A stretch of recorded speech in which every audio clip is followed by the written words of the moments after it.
Este estanque, guarnecido de silenos canéforos y de cariátides que miman las del Erecteion, es el Canopo, única construcción identificable de las que cita Helio Esparciano hablando de Villa Adriana, la residencia que el emperador edificó para su retiro y en la que exhibió su talento de arquitecto.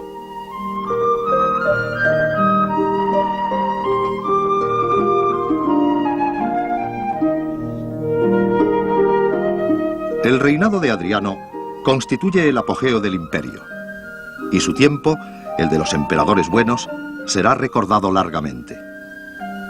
El historiador francés Duguay escribió a propósito de él: cuando la gloria de los príncipes sea medida por la felicidad que dieron a sus pueblos, Adriano será considerado el más grande de los emperadores romanos.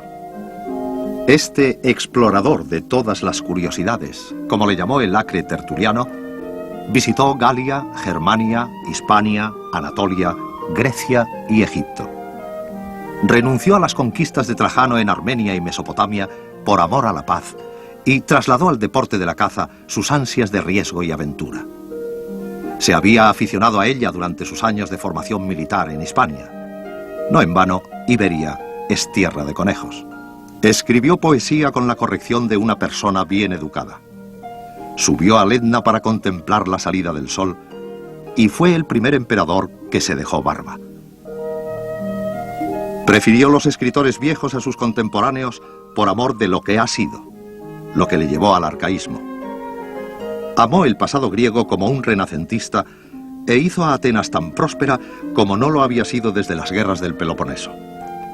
Las ciudades jónicas de Anatolia le conocieron y edificaron monumentos a su memoria.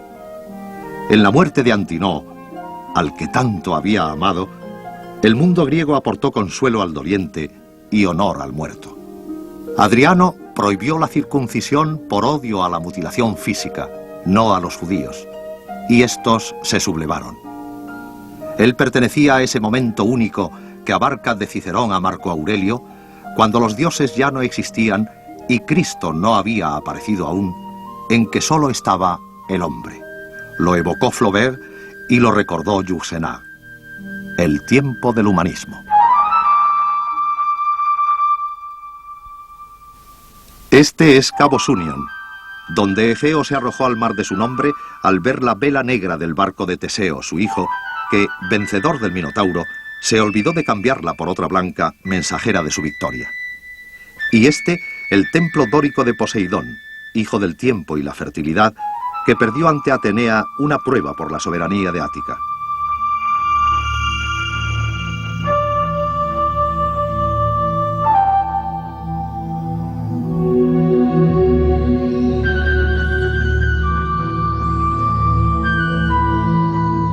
En esta colina de Atenas, fundó Europa durante siglos su ideal de perfección.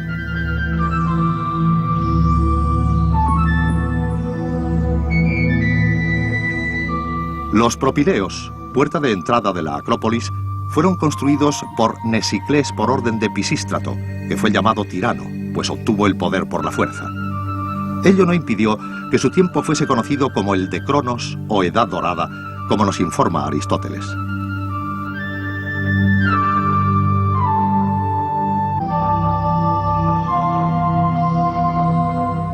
El templo de Atenea Nike data de la época de Pericles, como el Partenón, y es obra de Calícrates.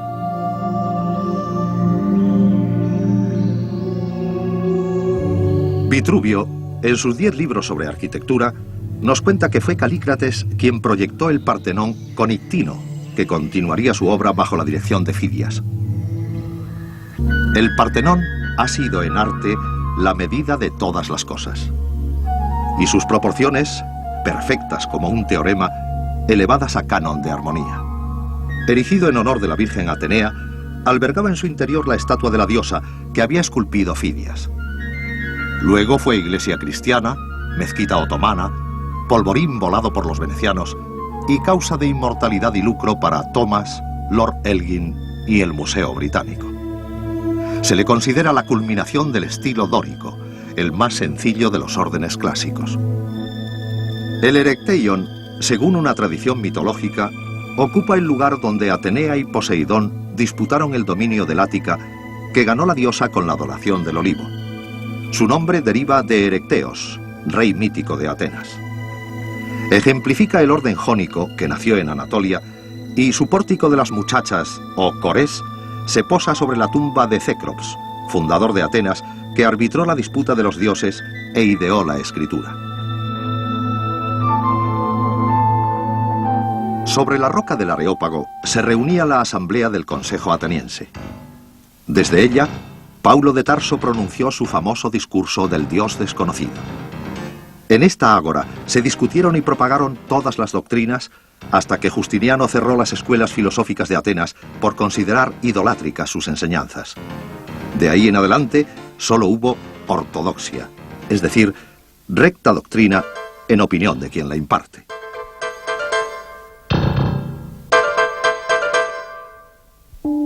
Los frescos de Santorini, la antigua Tera de las Cícladas, muestran una gran influencia de la cultura minoica y nos ilustran sobre el siglo XVI.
Muchacho en mármol de Paros, en el Museo de la Acrópolis, es un depurado exponente de la escultura arcaica, como el moscóforo o portador del becerro, que es más antiguo.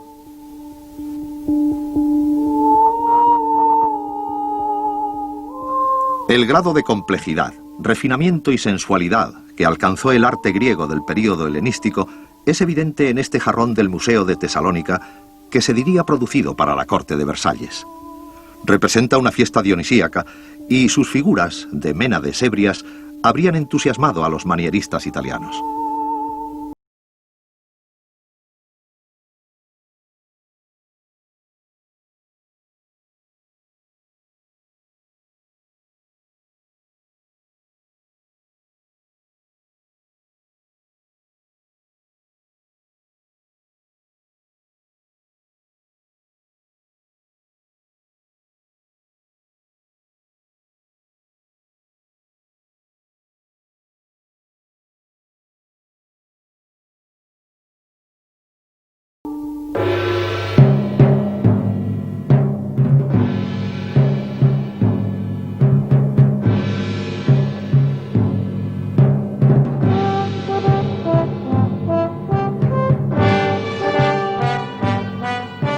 La Stoa de Attalus es un edificio con soportales que el rey de Pérgamo regaló a Atenas.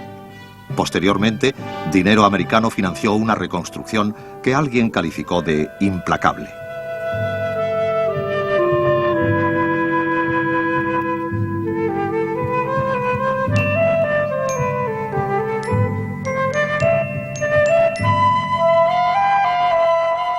Cerca del ágora está el mejor conservado de los templos griegos, el de Hefestos, que para algunos escogidos participa de la fealdad de su patrono.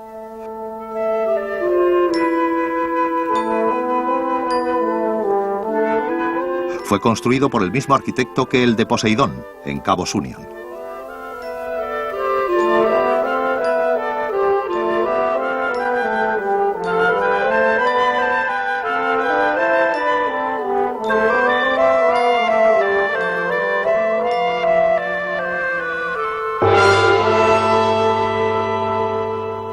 El templo de Zeus olímpico fue comenzado por Pisístrato y se terminó bajo Adriano, 7 siglos más tarde. Sus capiteles corintios son los primeros de este orden colocados en el exterior de un templo, pues hasta entonces solo se empleaban en los interiores.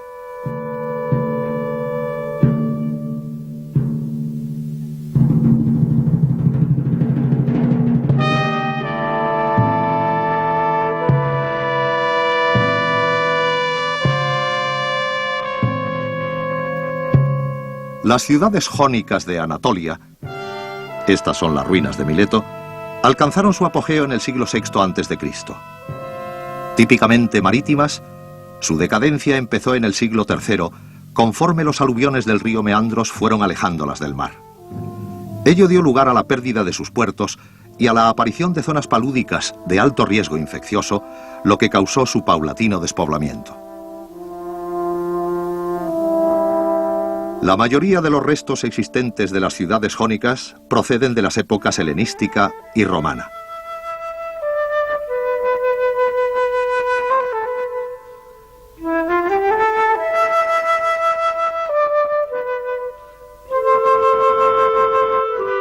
El teatro de Mileto es del siglo IV, pero sufrió constantes reformas. Su aforo pasó de 5.300 a 25.000 espectadores en la época bizantina.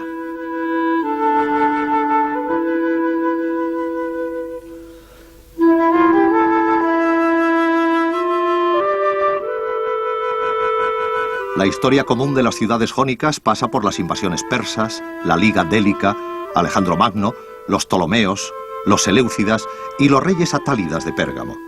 El último de estos, Atalo III, las legó con todo su reino a Roma cuando murió en el año 133 a.C.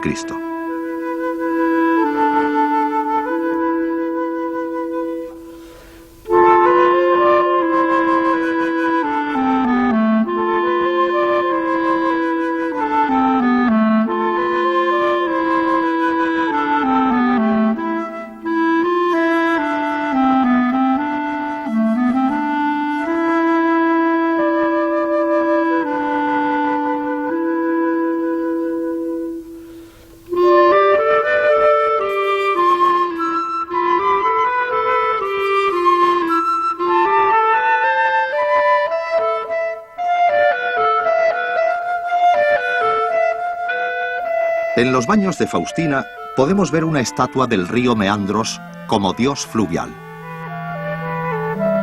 Milesios fueron Tales, Anaximandro y Anaxímenes, el historiador y geógrafo Hecateo, que fue el primero en usar el término historia, el urbanista Hipodamos y tantos otros. Heródoto dice que Tales fue un hombre de estado que abogó por la unión de las ciudades jónicas. Aristóteles le atribuye la idea de un único sustrato material para el universo, el agua. Buscó en la naturaleza las causas de los fenómenos antes que en los caprichos de los dioses antropomórficos, como también hicieron sus sucesores Anaximandro y Anaxímenes, estableciendo así puentes entre mitos y razón. En Mileto, en el siglo VI a.C., la razón humana comenzó a caminar.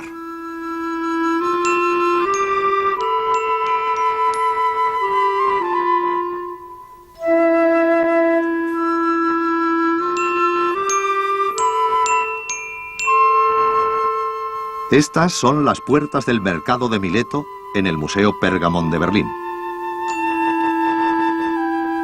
A Anaximandro se le considera fundador de la astronomía.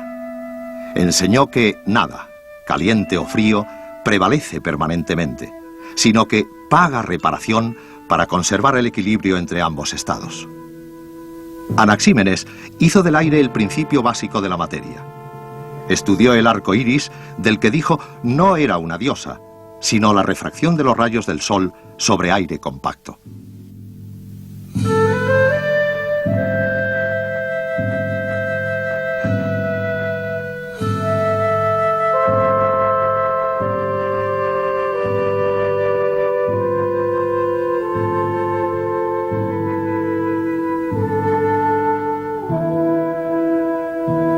Mileto fue apostrofada así por el oráculo de Delfos.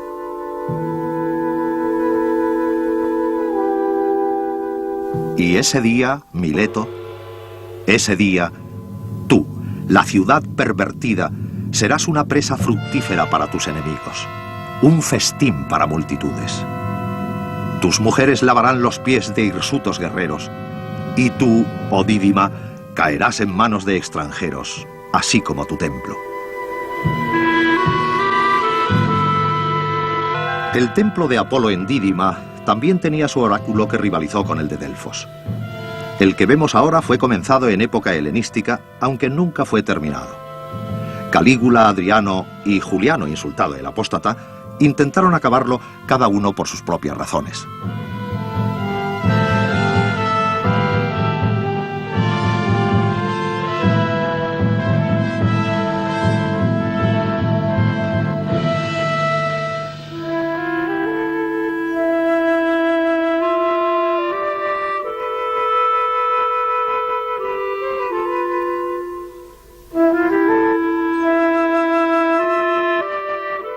La leyenda que cuentan Estrabón y Pausanias dice que Éfeso fue fundada por Andróclo, hijo del rey de Atenas Codros.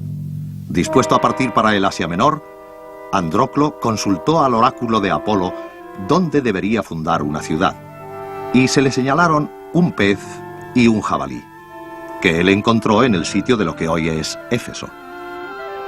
Éfeso erigió un templo a Adriano que había sido canonizado previamente. Vemos el jabalí predicho por el oráculo y a Andróclo que lo caza.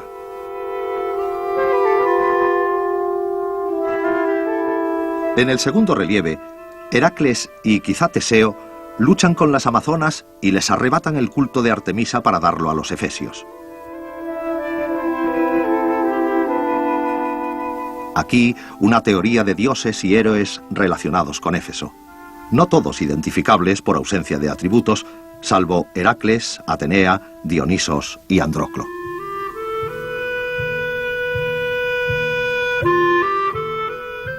Aquí nació Heráclito, que nos legó una imagen de la vida y el tiempo que daría sus frutos en la poesía.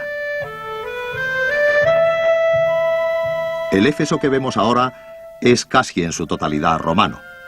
Bajo Augusto fue una de las principales ciudades del imperio y capital de la provincia de Asia que antes había sido Pérgamo.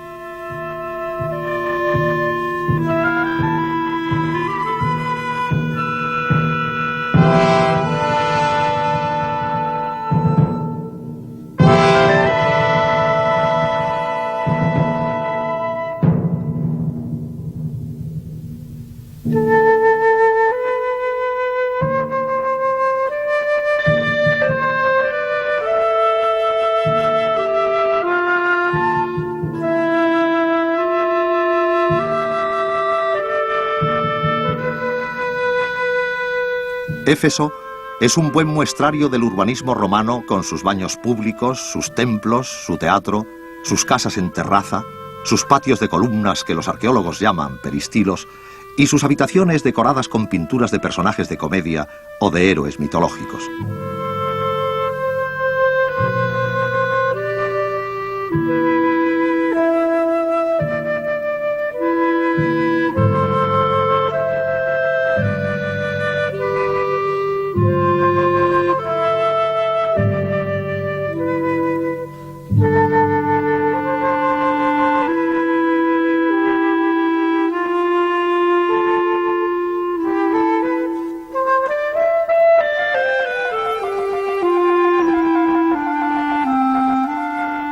Esta es la biblioteca de Celso, cónsul de Roma y procónsul de Asia entre los años 105 y 106 de nuestra era.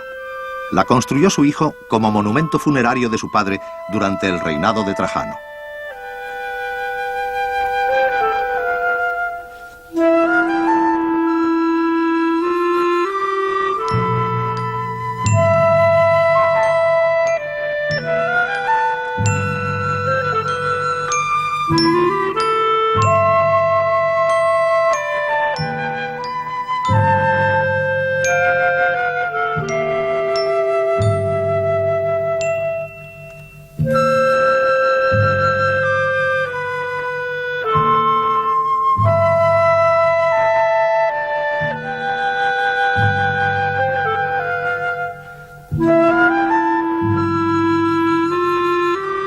El guerrero en reposo y otras estatuas del Museo de Éfeso pertenecen a la decoración de las fuentes públicas de la ciudad.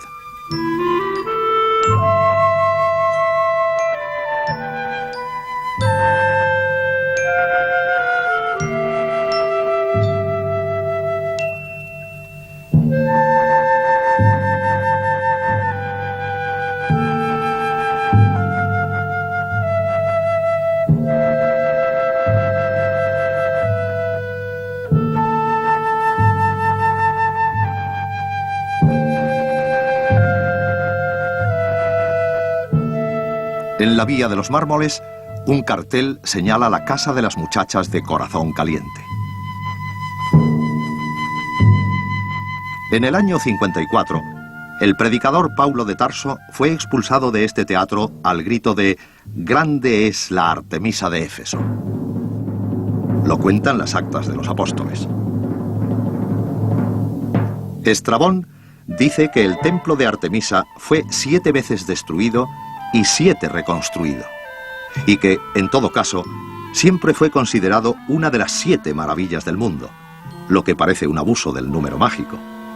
El templo arcaico fue incendiado la noche en que nació Alejandro por Heróstrato, para inmortalizar su estupidez. Andando el tiempo, María sustituiría a Artemisa. Juan el teólogo predicaría aquí su enseñanza y Éfeso sería lugar de concilio. Pero esa es otra historia que podremos considerar más tarde.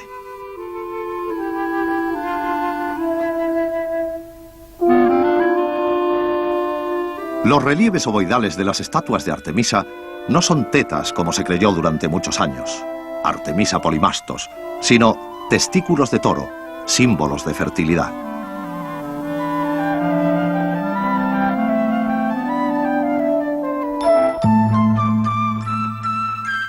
El culto del héroe griego Asclepios, dios de la medicina, fue introducido en Pérgamo proveniente de su santuario de Epidauro en el siglo IV a.C. El santuario fue desarrollándose a lo largo de los siglos y las excavaciones han descubierto profundos arreglos y remodelaciones emprendidos por el emperador Adriano, en cuyo tiempo Pérgamo vivió un brillante periodo. En el Asclepion se usaron con fines terapéuticos los baños, el teatro, la interpretación de los sueños y la exposición al sol. Aquí ejerció Galeno, natural de la ciudad, cuyas enseñanzas perduraron hasta el final del Renacimiento gracias a los traductores árabes. Fue en el Asclepion físico principal de los gladiadores, lo que facilitó sus estudios de anatomía que había empezado sobre monos africanos. El altar de Zeus fue erigido para conmemorar la batalla de Magnesia contra los gálatas, que nosotros llamamos celtas o galos.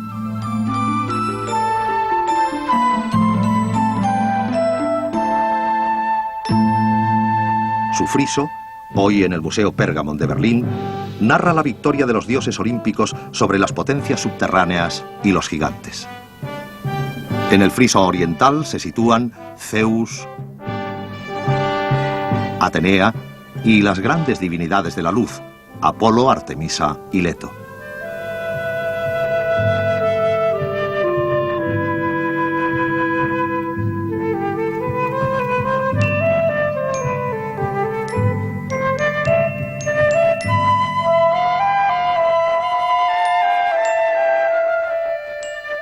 Orión, las Moiras y la Noche estaban en la fachada norte.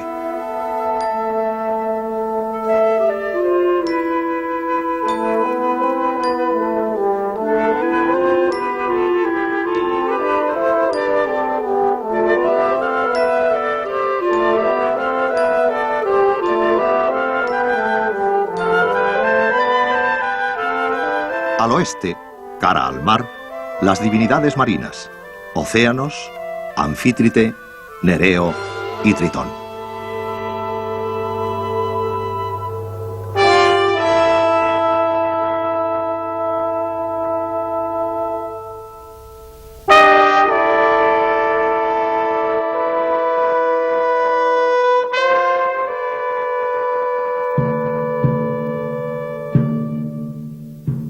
Al sur se situaban Aurora y Helios.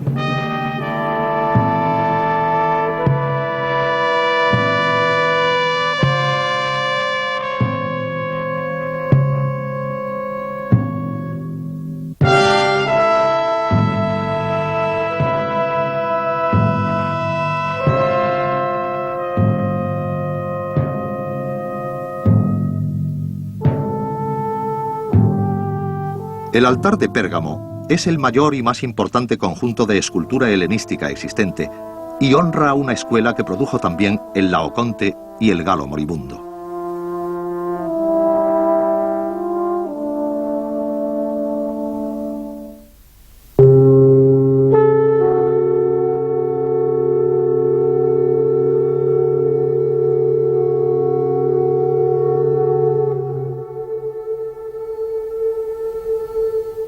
Cerca de la antigua desembocadura del Meandros se hallaba Príene, hoy más de 15 kilómetros tierra adentro.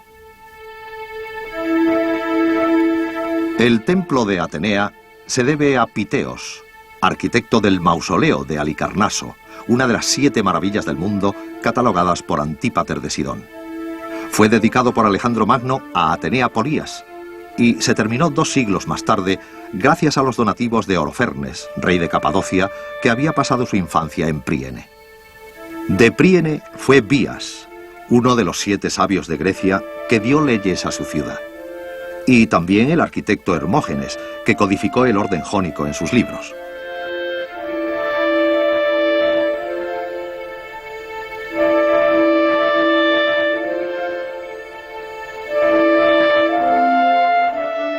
Príene fue reconstruida en el año 350 a.C. conforme a un plan urbanístico de rejilla, desarrollado por el arquitecto Milesio Hipodamos.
La vida política de las ciudades jónicas se regía por el Consejo del Pueblo, reunido en el teatro o Ecclesiasterion, lugar de asamblea, y el Buleutus, consejo consultivo reducido, que se reunía en el Buleterion.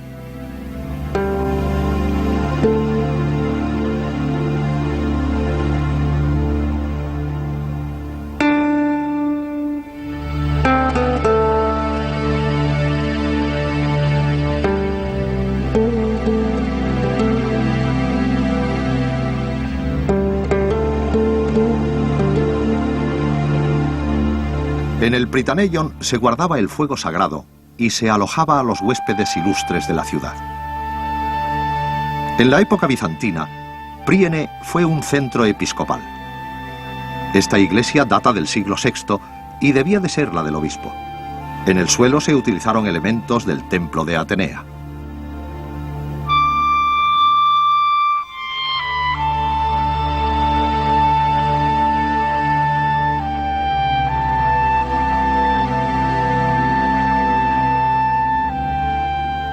Bernard Berenson, en su viaje a Italia, describe el templo dórico de Segesta como un testimonio de razón, de orden, de inteligencia, en medio del caos, de la indiferencia y de la anarquía de la naturaleza, lo cual resulta cuando menos enfático. El templo data de finales del siglo V y sus columnas carecen de acanaladuras o flautas, y como las del Partenón, están ligeramente hinchadas en el centro para corregir ilusiones ópticas. También en Sicilia, que fue Magna Grecia por la expansión occidental de la Hélade, yace Selinus o Selinunte, fundada por griegos de Megara. Selinus estuvo en guerra permanente con Egesta o Segesta, cuyos habitantes eran de origen troyano, por lo que sus luchas parecían revivir la Ilíada. El templo llamado Ce por los arqueólogos es el más antiguo de Selinunte y quizá se dedicó a Deméter. Sus metopas, conservadas hoy en el Museo de Palermo, nos muestran un estilo arcaico con resonancias de cierto arte indio.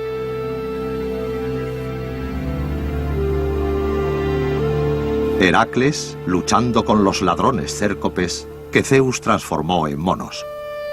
Perseo corta la cabeza de la medusa y huye. El carro del sol.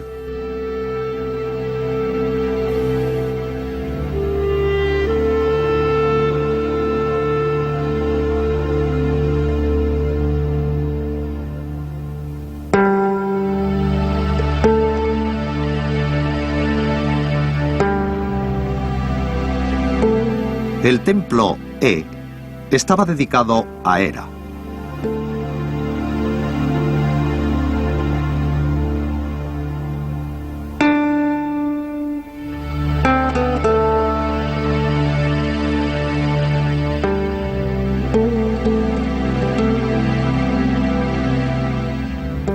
Las metopas de este templo, también en el Museo de Palermo, pertenecen a un arte más evolucionado y exhiben la serenidad olímpica del mejor clasicismo.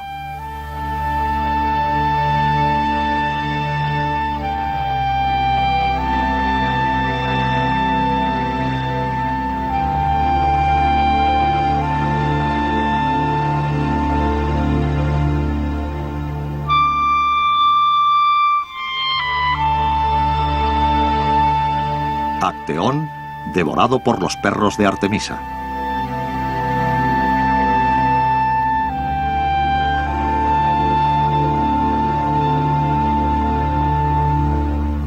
Las bodas sagradas de Zeus y Hera.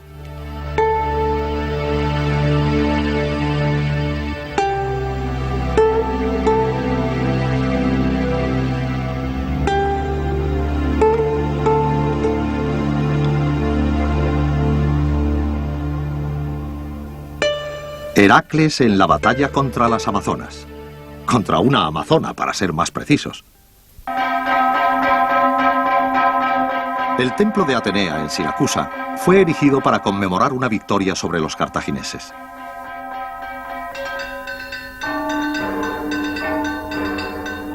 Era de estilo dórico y fue transformado en catedral cristiana en el siglo VI por voluntad del obispo Zósimo. Distinta suerte corrió el templo de Apolo y Artemisa, edificado más de un siglo antes.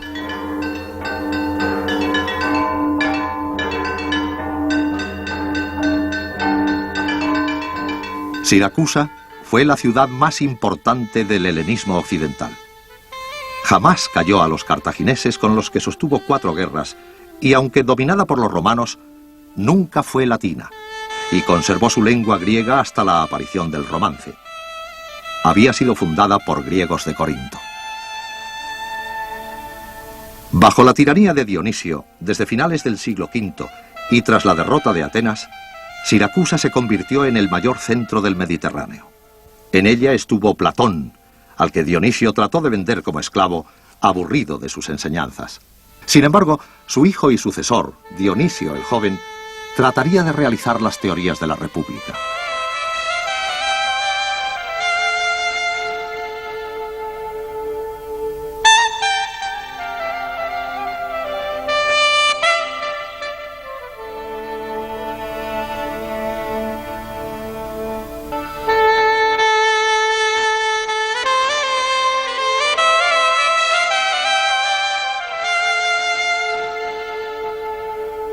La oreja de Dionisio, así bautizada por Caravaggio, es una metáfora de la vigilancia del poder sobre los ciudadanos. Según la leyenda, Dionisio escucharía desde aquí los comentarios de sus gobernados en el teatro vecino.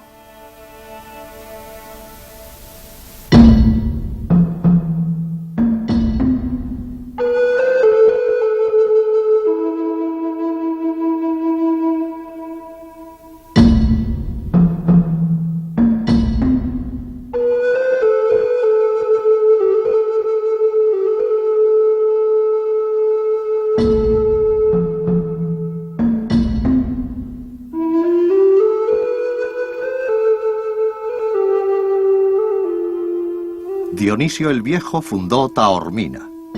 Su teatro griego es del siglo III a.C., pero fue reformado por los romanos.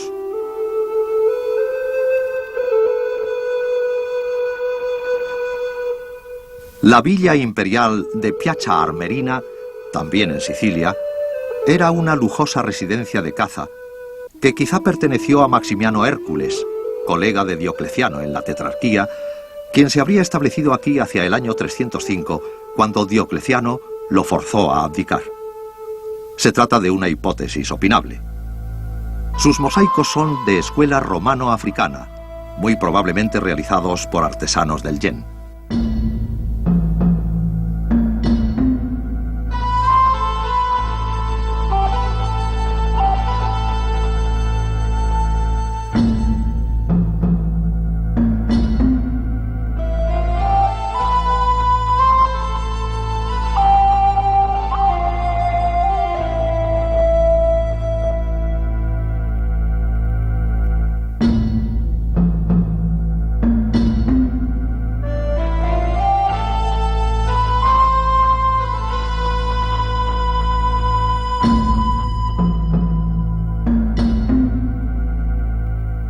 Embarque de fieras africanas para el circo.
Estas muchachas que hacen ejercicios gimnásticos han conocido una notoriedad ajena a consideraciones artísticas.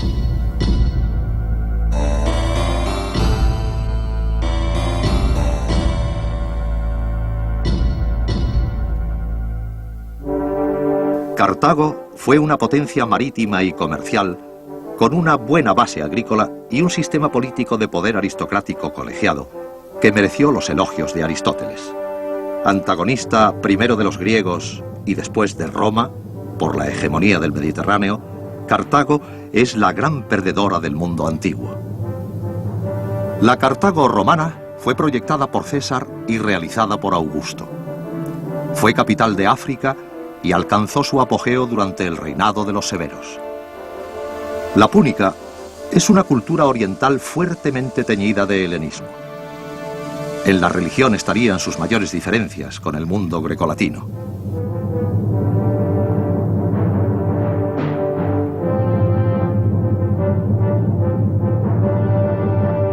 Aunque no tenemos gran conocimiento de ella, parece que los púnicos practicaban la prostitución sagrada y los sacrificios humanos que ya horrorizaban a los antiguos. El Yem, la antigua Tisdrus, fue capital del aceite durante el reinado de los antoninos. El anfiteatro data de los años 30 del siglo III, cuando los ciudadanos de Tisdrus se rebelaron contra los recaudadores de impuestos y proclamaron emperador al procónsul Gordiano.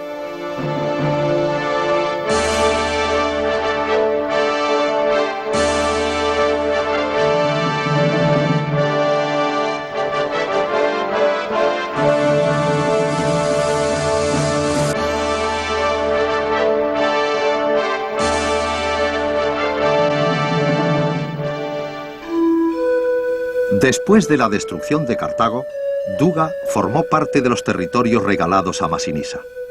Este, que mandó la caballería númida en España durante la Segunda Guerra Púnica, cambió, según Estrabón, a los númidas en una nación de agricultores. Túnez fue la parte más romanizada de África. el centro de su provincia proconsular y, en suma, la más civilizada gracias también a la colonización cartaginesa. A finales del siglo II, casi un sexto de la nobleza imperial, senadores y équites, eran africanos. Y el emperador reinante en el cambio de siglo, Septimio Severo, era de Leptis Magna, en la actual Libia. El teatro de Duga es del siglo II de nuestra era. El Capitolio, templo dedicado a la tríada capitolina, Júpiter, Juno y Minerva.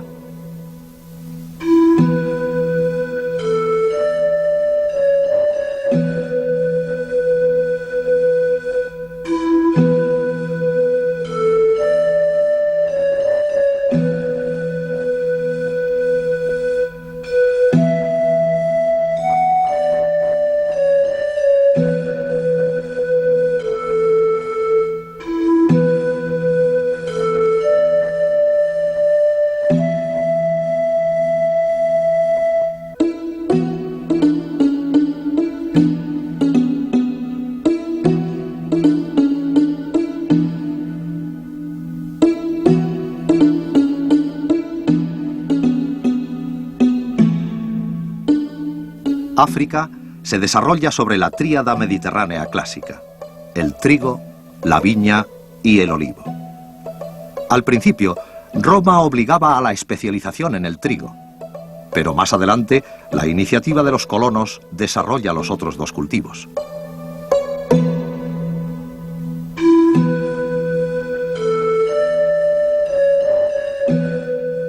El arco de Severo Alejandro del siglo III y el templo de Juno Celeste, construido bajo su reinado.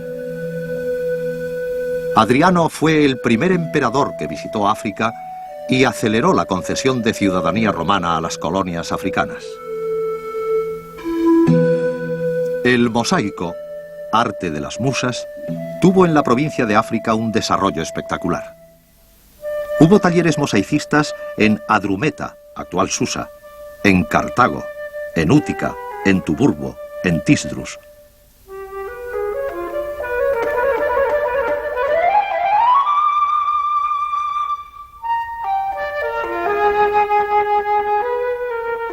Estos que vemos ahora son una selección del Museo del Bardo, probablemente la más importante colección existente de mosaicos romanos, completada con algunos del Museo de Susa, la Adrumeta romana. Prácticamente cualquier asunto es bueno para ser trasladado a mosaico. Los meses del año, las estaciones, los signos del zodíaco, los animales objeto de caza.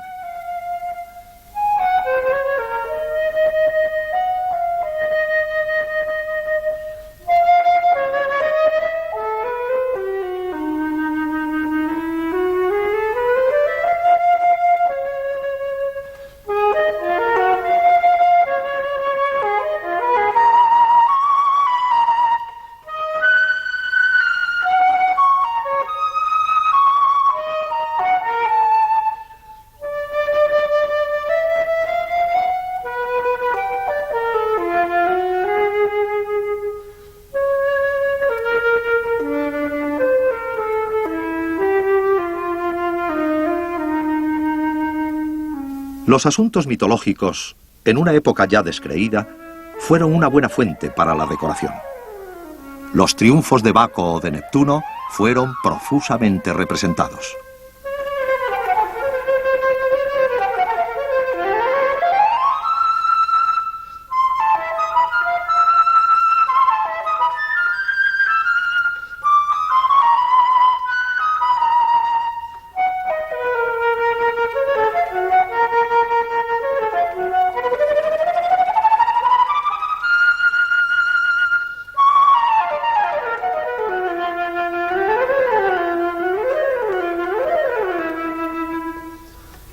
Llama la atención la abundancia de dioses y asuntos marinos, con los océanos coronados de crustáceos.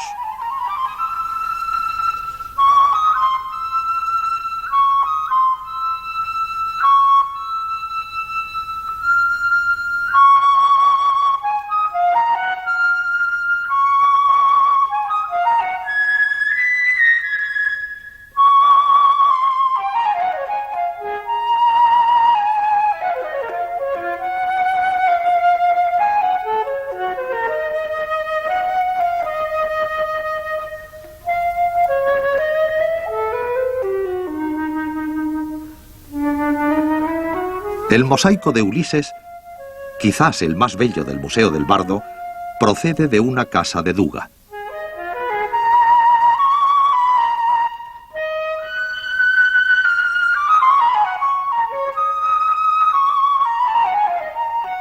La pesca se extendió en tiempos cartagineses hasta el Atlántico y siguió floreciendo en tiempos romanos.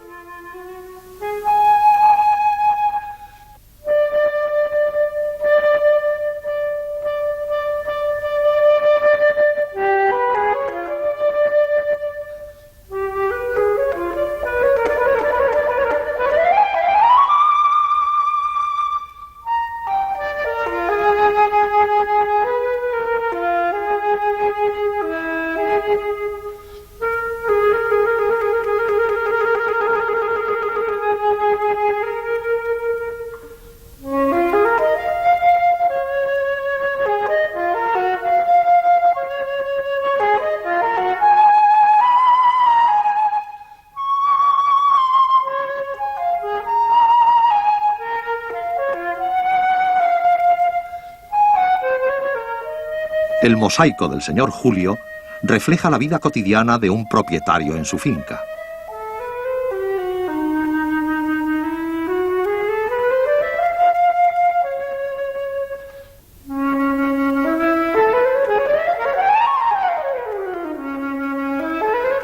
Los juegos del circo, los combates de gladiadores y, sobre todo, las carreras de caballos fueron asunto frecuente de los mosaicistas y, en el caso de los caballos vencedores, no de un modo genérico, sino inmortalizados en sus nombres.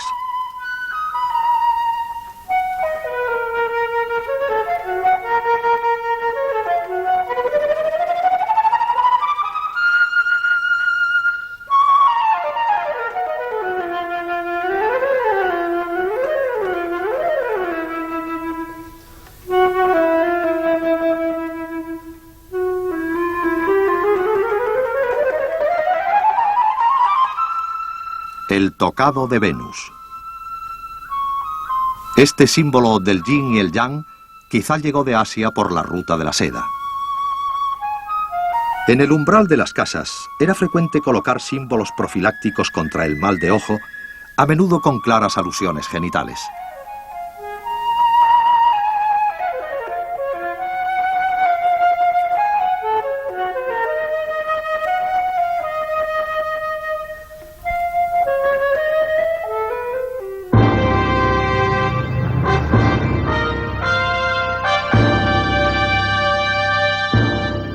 Los mosaicos del África romana nos dicen que sus ciudadanos amaban las imágenes benéficas a su alrededor que proclaman un mundo en orden.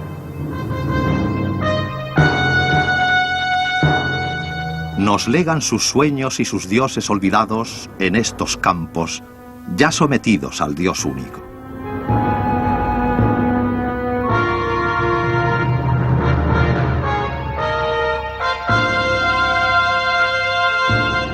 Este monumento funerario, dedicado a un príncipe númida del siglo III a.C., muestra un mestizaje de elementos egipcios y helenísticos, y tuvo una inscripción líbico-púnica, hoy en el Museo Británico, llevada a mediados del siglo pasado por el cónsul británico en Túnez. En la orilla de enfrente, en tierras de la Galia narbonense, este cenotafio, de formas más estrictamente romanas, muestra un aire de familia que emana del fondo común de la cultura mediterránea.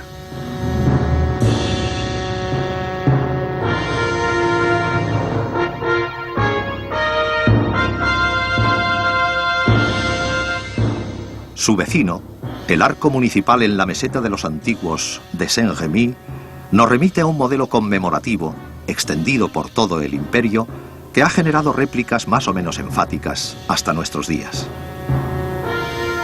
La Casa Cuadrada de Nîmes, uno de los templos romanos mejor conservados, fue dedicada a los nietos de Augusto, Cayo y Lucio César, príncipes de la juventud.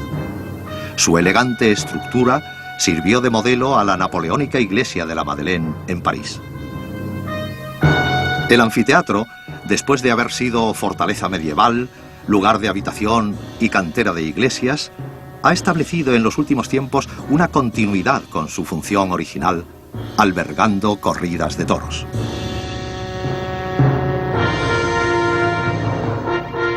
Probablemente las huellas más evidentes de la cultura romana, derecho civil aparte, sean las obras públicas.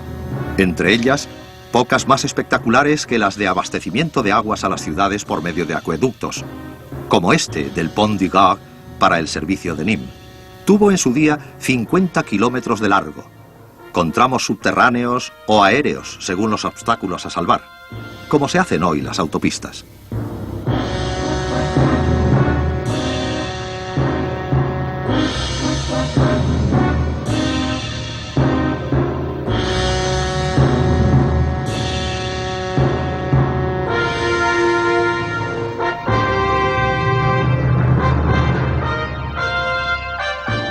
Que las gentes medievales atribuyeran la construcción del Pont du Gard y la del acueducto de Segovia al demonio, nos muestra cuánto la fe del hombre en sí mismo había desaparecido antes de que la imitación de los antiguos constituyera el objetivo absoluto de la cultura europea.